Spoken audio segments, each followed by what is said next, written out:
Well, hello again, and welcome to the Baltic Triangle in Liverpool.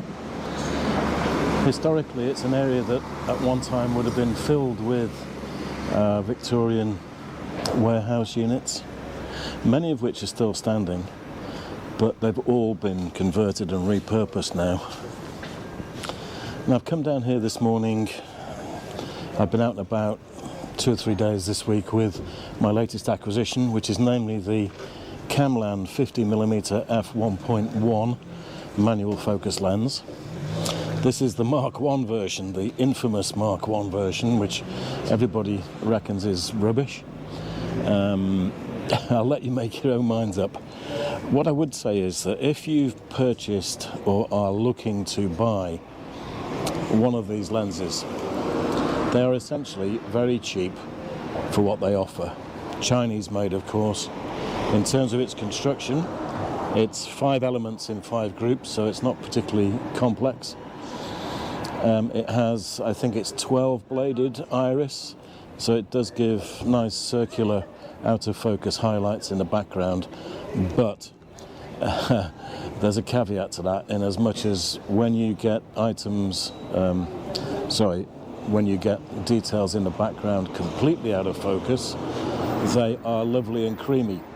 However, there is a very bad spot where you get images rendered where the outer focus areas look messy, and I'll try and put up a couple of images for you now to illustrate the fact it just looks a mess and looks horrible.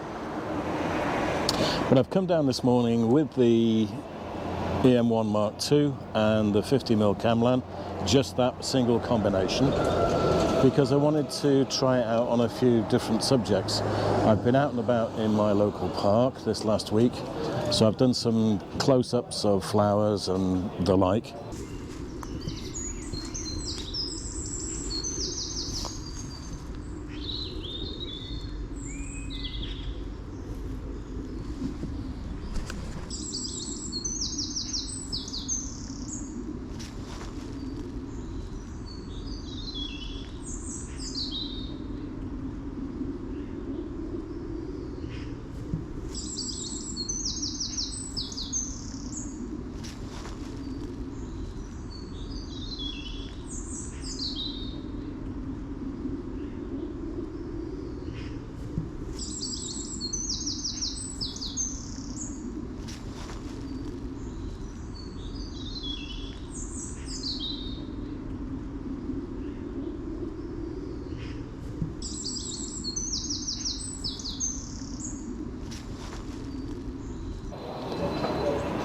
But this morning I've come down, as I say, to the Baltic Triangle.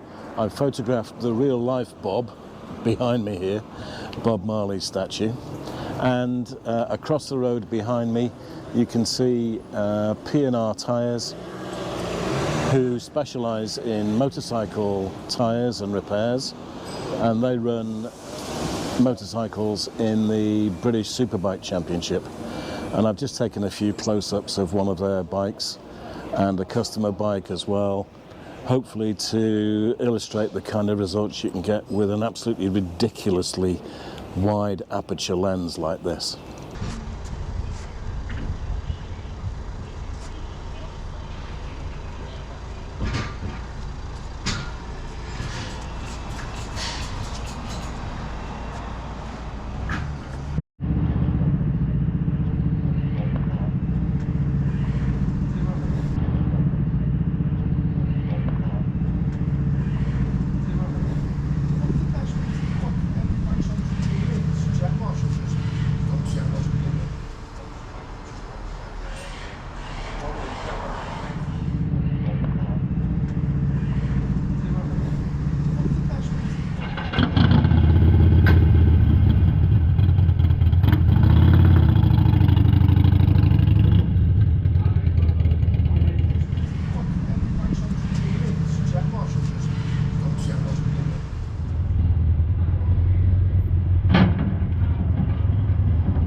Focusing, of course, is critical if you're using an aperture as wide as f1.1. So the magnify and or peaking facility on mirrorless cameras like the EM1 is essential.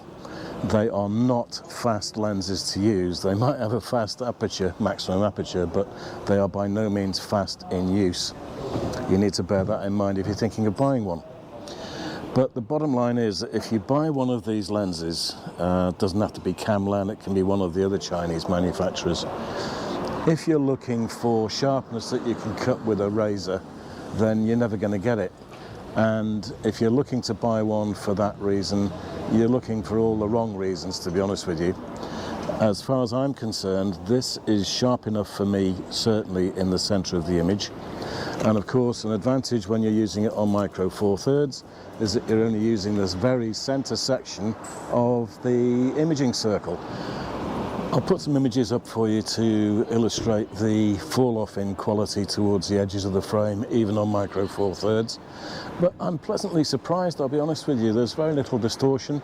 There's a bit of vignetting when you're using it on micro four thirds, but nothing that can't be either put up with or corrected. And I'm really very, very pleased with it.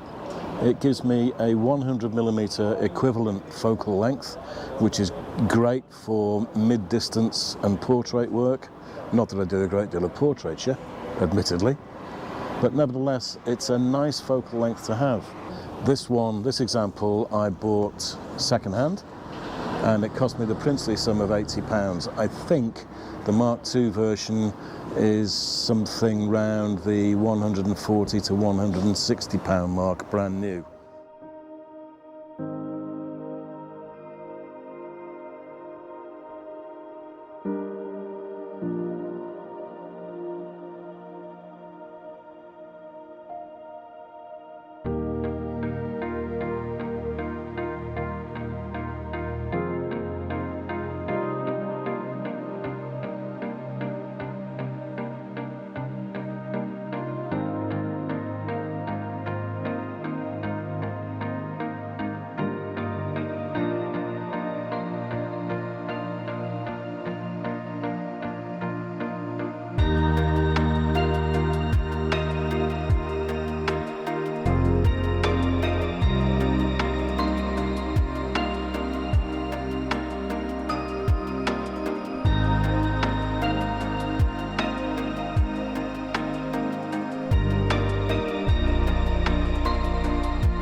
I'm very, very happy with the example that I've got.